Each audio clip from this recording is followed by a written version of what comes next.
Thank you very much, Speaker, and I thank the honourable member for his question.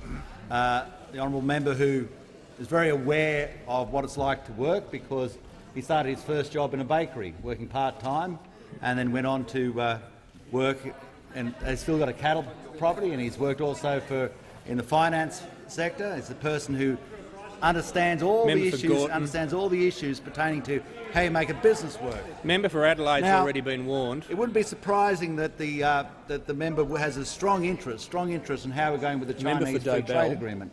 A strong interest because of the industry that's involved in his area.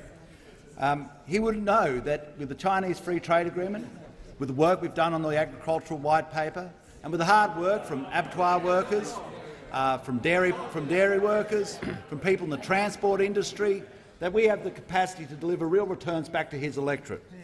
And it's noted through that because the work that's already been done by people, if you see the casino meatworks, over 1,400 employed with an increased production, increased return, the prospect of expansion, whether it's Norco that's been receiving record prices for milk because of the deals that they are doing with China, because of the way they are tapping new markets and driving through to get a better return back through the farm gate. Or whether it's just to the south of him at Osberries, where now they have 2,000 employees in one of the biggest blueberry farms, I think, in the southern hemisphere.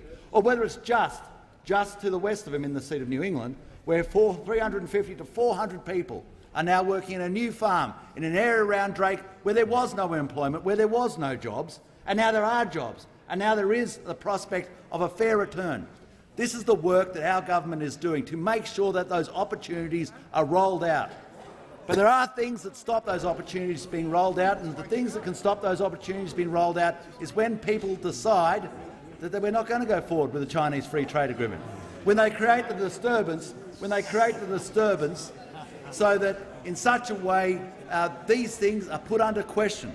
We have so many people now investing money in the agricultural sector, and we've been receiving record prices in cattle, record prices in sheep. We are now getting a substantial turnaround in both sectors of the wool market.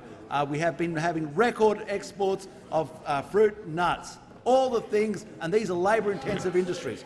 All these things are labour-intensive industries, and that's why the agricultural sector and our prospects of jobs are strongly linked to our capacity to deliver on the Chinese Free Trade Agreement. Now, we have worked on the premise that this would be a no-brainer, a free kick in front of the post. But what is happening, unfortunately, Mr Speaker, is all this hard work is being put at threat by the Australian Labor Party.